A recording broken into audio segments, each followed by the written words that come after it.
On this edition of CAPS 13 News, a PSU group is raising money to help a high school in central Kansas after a vandalism. Plus, Students for Sustainability host an educational Earth Day event. And graduate students are honored for their hard work at an annual banquet. All that and more coming up on CAPS 13 News. Thanks for joining us for this edition of CAPS 13 News. I'm Vanessa Tapia. And I'm Brianna Price. A room at a school in central Kansas is vandalized, causing thousands of dollars in damage. According to the Reno County Sheriff's Office, deputies were called to Pretty Prairie High School on Saturday, April 13th. The principal was giving a school tour to incoming freshmen when he noticed the band room had been vandalized. Paint was thrown across the floor, walls, and equipment. Drumheads were punched and several other instruments were completely destroyed. The damage is estimated between $50,000 to $75,000. A recently purchased van was also damaged. 4 juveniles were interviewed and are believed to be the only suspects involved. After hearing about the damage through various Facebook pages, the PSU Phi Mu Alpha Symphonians is stepping up to help. They've set up a table during performances at the Bicknell collecting donations. So far, the members have raised $700. The group's mission is to help advance or expand music in America, and what better way than to help Pretty Prairie rebuild? I know that we're not going to buy somebody a $13,000 tuba with the money we raise, but any bit that we do raise, I do want to help as much as we can. Several other groups across Kansas and in neighboring states have taken it upon themselves to help the program. A school representative says one alumnus in Chicago has set up a GoFundMe page. The band now has all the instruments they need and drumheads will be replaced in time for an upcoming concert. Various classes and groups at the high school are helping clean up the classroom. The plan is to have students back in the room next week. Phi Mu Alpha will have a table set up inside the Bicknell on Saturday, April 28th during the SCK Symphony with the PSU choirs from 7:30 to 10 p.m. If you are unable to attend and want to donate, contact the PSU Music Department at 620-235-4466. Pitt State Student for Sustainability bring an Earth Day celebration to campus with an Earth Day Expo. Brianna Price gives us a look into the celebratory expo. The Oval was home to Pitt State's Earth Day celebration as Students for Sustainability hosted an educational and interactive Earth Day Expo.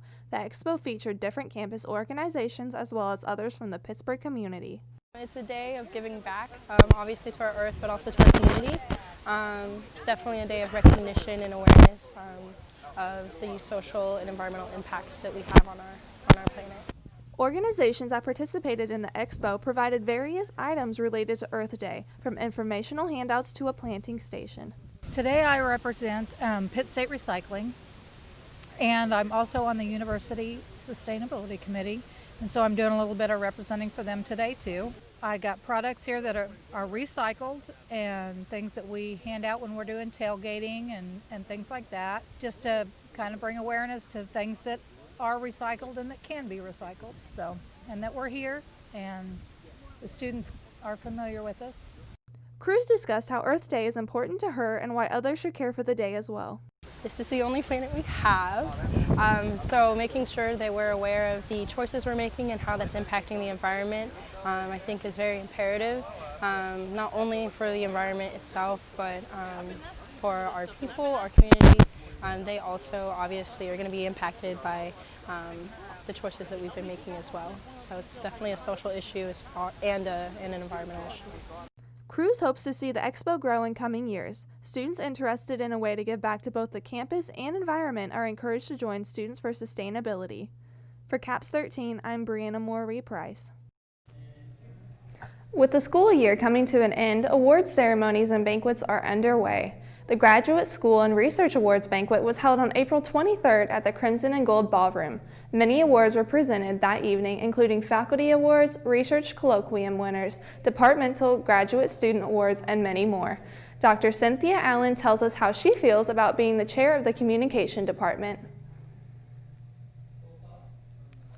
It's one of the best parts of the year. We are extremely proud of the awards that our communication graduate students win and our undergraduates, now that some of them are participating in the colloquium as well. And it just helps underscore the activity in the department and the level of work and the level of accomplishment. And I think the students like to see each other do well too. And so it's very gratifying for all of us. The College of Technology Awards reception was held on April 24th at the Overman Student Center. Here are the upcoming awards ceremonies. English major ceremony will be held on April 25th. On April 26th is a Leadership and Awards banquet. The Communication Awards celebration will be on April 30th. The College of Education Awards and Student Teacher Recognition ceremony will be held on May 6th, and the School of Nursing's pinning ceremony will be held on May 10th. The Chinese Student Association shares the Chinese arts of calligraphy and embroidery. CAPS 13's Zachary Hart explains how this event is part of an increasing awareness of diversity on campus. PSU students had the opportunity to take part in Chinese customs thanks to the Chinese Student Association. Visitors to Chinese Culture Night got the opportunity to learn embroidery and calligraphy, two practices embedded in Chinese tradition. Embroidery is an important skill for Asian Chinese women. When they need to marry with another guy, they need to prepare the pillows and clothes. So today it's kind of like more like a hobby. Calligraphy is another part like for the men's. So if you want to be a part of the Asian Chinese government, you need to read a lot of Chinese Asian books, Asian poems. So do the calligraphy is the important skill to do that. Nowadays, however, calligraphy is taught in Chinese primary schools, which is where Nate Jin says that he was inspired to share calligraphy with American students. So when I was young, I also learned some calligraphy. Even I'm not really good at that, but that leaves me a good memory, which give me some idea to share that with Americans. Although it's a relatively small gathering, Chinese Culture Night helps promote Chinese culture in between bigger events like Chinese New Year and the Autumn Festival.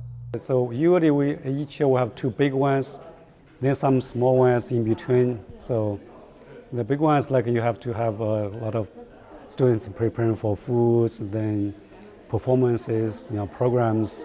Those are harder to organize. There's a lot of time commitment and stuff.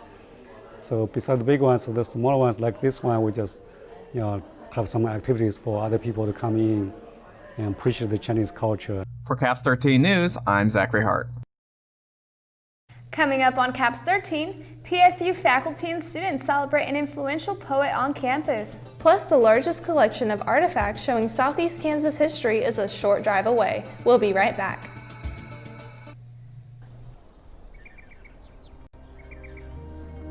I'm always the first one up. I'm always up for a challenge.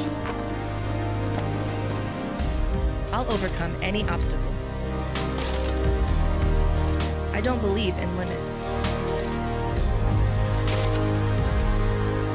I refuse to be average.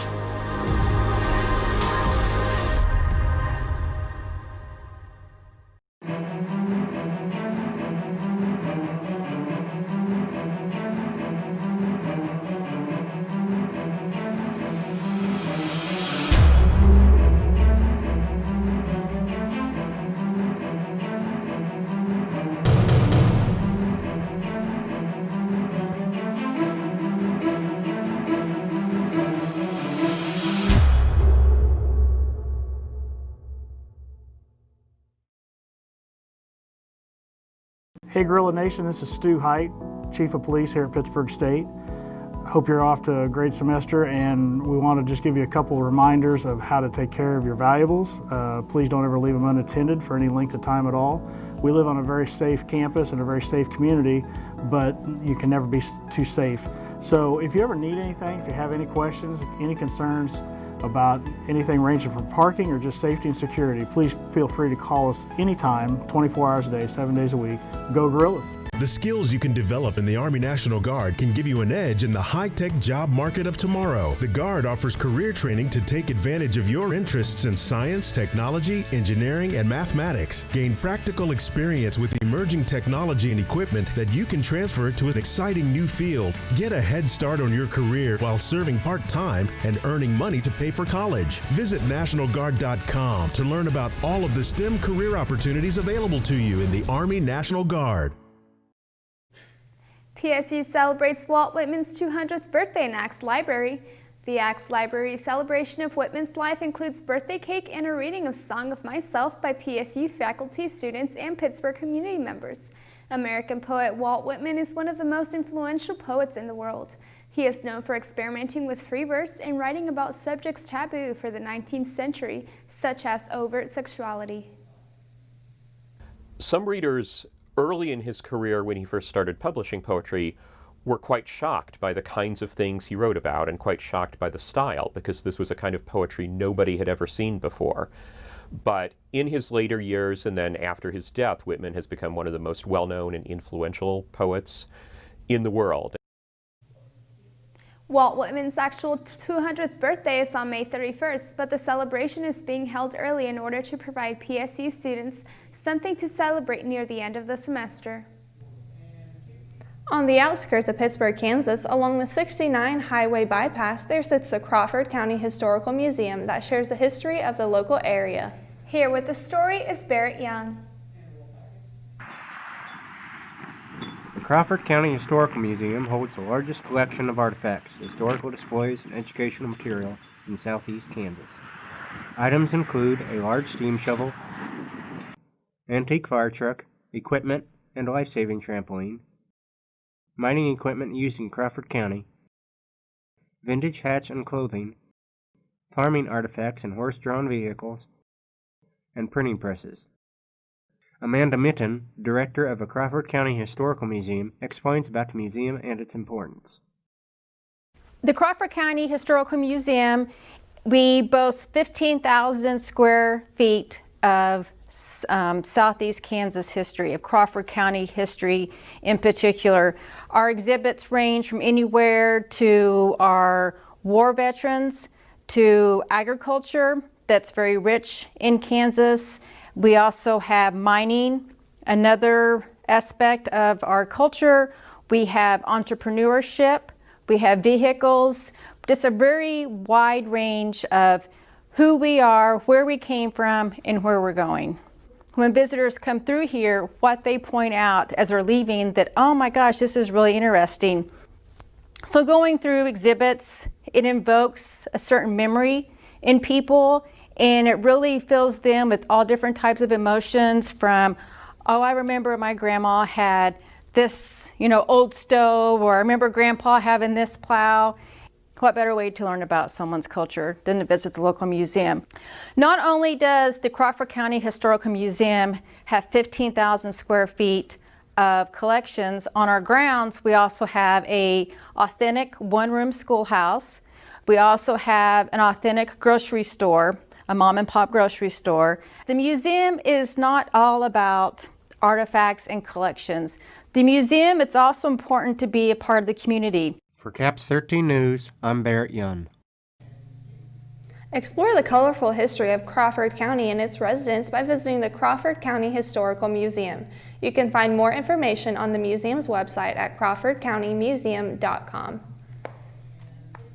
Coming up in sports on CAPS 13, it's a busy weekend for the PSU softball team. Plus, a look at sporting events going on this summer. Caleb Withenow has more after the break.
Vision loss is not something that you feel until it happens. Most people lose their vision from diseases like macular degeneration and glaucoma. not at birth. 3 million Americans have glaucoma, and half don't even know it. 11 million people in the United States have macular degeneration. So many eye disorders can be treated if caught early. Make a plan today to get your eyes checked. Visit brightfocus.org to learn more. Why should people go fishing? Fishing is one of the greatest gifts that we have ever received from Mother Nature. This is one of the many chances we have to reconnect ourselves to the natural world. Mother Nature has given us a great opportunity to learn about the many things about fishing that will never be forgotten. If we introduce a relative to the wonders of fishing, we will always cherish the memories that we make when we catch a fish with them.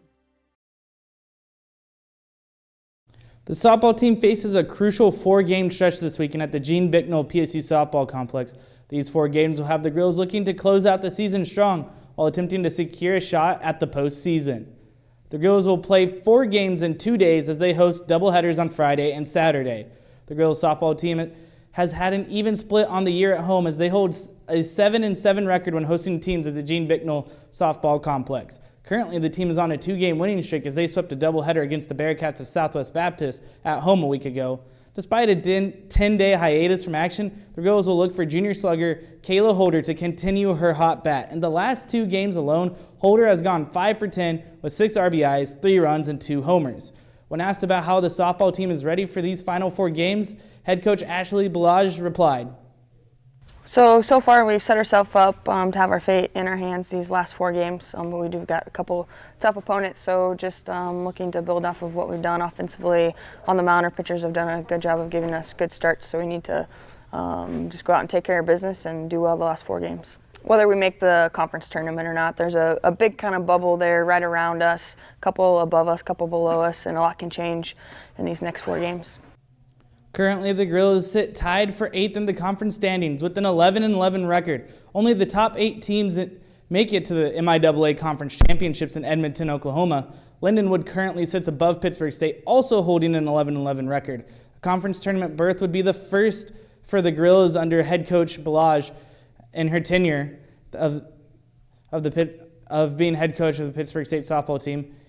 It will be 2 doubleheader matchups against the Northeastern State Riverhawks and the Central Oklahoma Broncos this week and decide their postseason fate. The Pittsburg State football team played in front of their first crowd of the 2019 season in their annual red and white spring game in the Robert W. Placer Center in front of over 1,200 Pittsburg State faithful. The red team had a second half rally, scoring 13 points to grab a 13-12 victory over the white team. The white team, led by sophomore quarterback Matt Harmon, scored 12 first-half points on a QB sneak and a 2-yard end-around from wide receiver for Bryce Murphy. However, both attempts at a 2-point conversion failed, and freshman quarterback Matt Sexton scored for the red team on a 1-yard quarterback sneak of his own, followed by sophomore QB Brandon Malakis tossed a 13-yard touchdown to Pittsburgh native Elijah Harris to take the victory.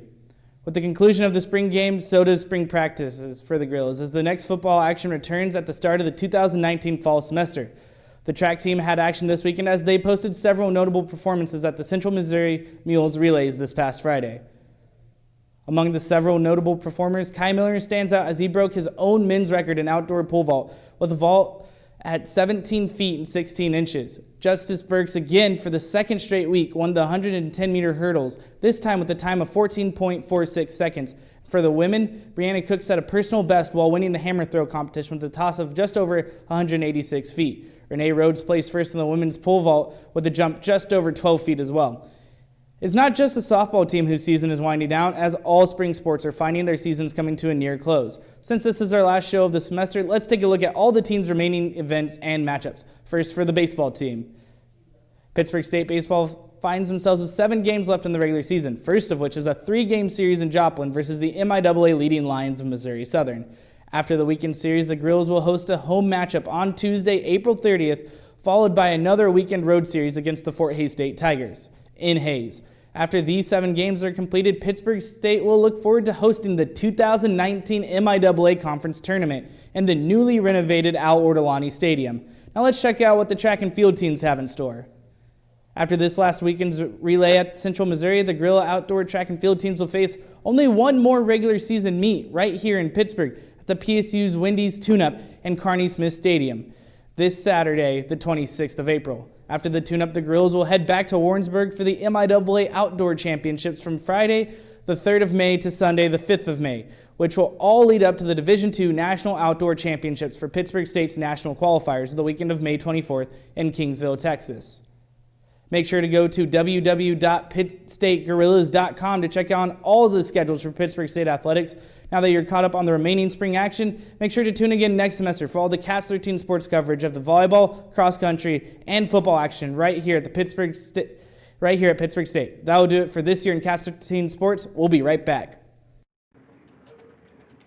Caps 13 Sports works tirelessly to bring guerrilla athletics to your living room. But when the university heads heard about the lice epidemic spreading into the area, they elected to bring in an expert. Good luck, man. Oh, hey, what's up, Doc?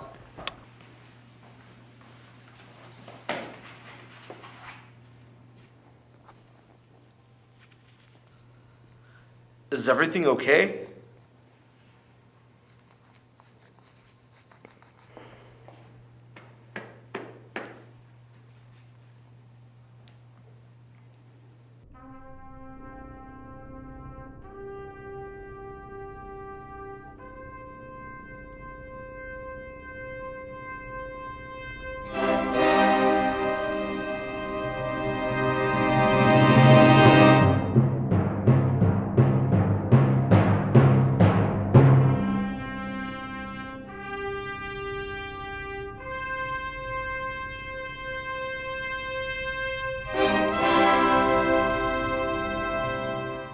I've got a lot of things on my mind.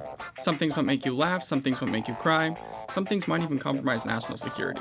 Why is the internet so obsessed with cats? Hashtag dogs are better. Sorry, but it's true. I can't wait for my trip to Vegas this weekend. Hashtag Friday can't get here fast enough. Have a nice trip. I hate my job. My boss is such a Oh, crap.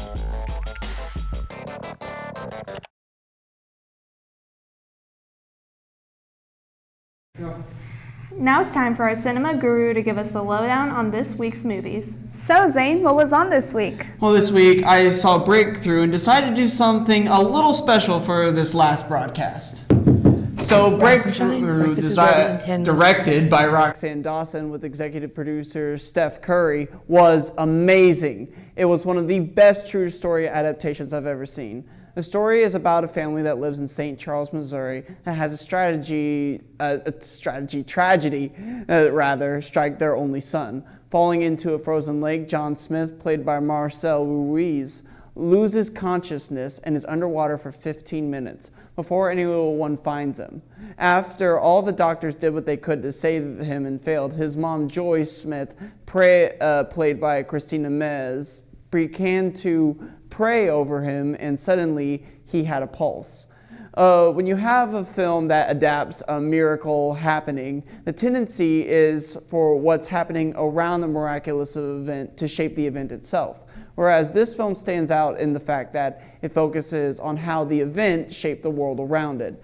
Every character has a different take on the story. The audio and soundtrack choices were especially good. The development of the story was fantastic. Rotten Tomatoes gave it a 64%, IMDb gave it a 5 out of 10, and fans rated it a 79%. I give it an 8 out of 10, and it was seriously a good movie. Now I would like to take this time to go through my top 5 movies this season, as this is the last broadcast. So my number 5 would have to be Alita Battle Angel. Alita Battle Angel is just one that I enjoyed simply for the fight scenes itself and the sheer epicness of the story. It was really awesome and it was really cool to go through. My number 4 would have to be Breakthrough. I know I just watched the movie, but it was very impactful in ways that I did not expect. And it was, let's be honest, it was a miracle movie. Number 3 was Shazam. Shazam is so much fun. It's so action-packed. If you get this movie on DVD, you will watch it again and again and again. No, my number 2 is a little personal pick. It is obviously the Lego Movie 2. I thoroughly enjoyed this movie, and it is my second favorite movie of all time.